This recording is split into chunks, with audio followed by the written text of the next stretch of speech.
મોરબી જિલ્લામાં રાજકારણના દિગ્ગજ અને નીડર નેતા જિલ્લા કોંગ્રેસ પ્રમુખ કિશોરભાઈ ચીખલિયાના નિધનની સમગ્ર પંથકમાં ઘેરા શોકની લાગણી પ્રસરી ગઈ છે।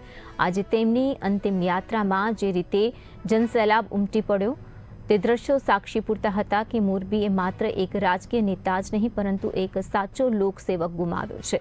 કિશોરભાઈ ચીખલિયા તેમની સ્પષ્ટ વક્તા અને નીડર શૈલી માટે જાણીતા હતા। લોકોના પ્રશ્નો માટે હંમેશા અગ્રેસર રહેતા કિશોરભાઈ ચીખલિયાની અંતિમ વિદાય વખતે વાતાવરણ ગમગીન બની ગયું હતું। રાજકીય પક્ષોના ભેદભાવ ભૂલીને વિવિધ ક્ષેત્રના આગેવાનો, કાર્યકર્તાઓ અને સામાજિક નાગરિકો મોટી સંખ્યામાં તેમને શ્રદ્ધાંજલિ આપવા માટે જોડાયા હતા। મોરબી શહેરે આજે એક સાચા અને નીડર તેમજ લડાયક નેતાને ગુમાવ્યા છે। ઉપસ્થિત નાગરિકોના સૂર છે કે રાજકીય જગતમાં મોટી ખોટ પડી છે। તેમના નિધનથી કોંગ્રેસ પક્ષે એક મજબૂત સ્તંભ ગુમાવ્યો છે, તો બીજી તરફ મોરબીના સામાજિક અને રાજકીય ક્ષેત્રે ક્યારેય ન પૂરાય તેવી ખોટ પડી છે।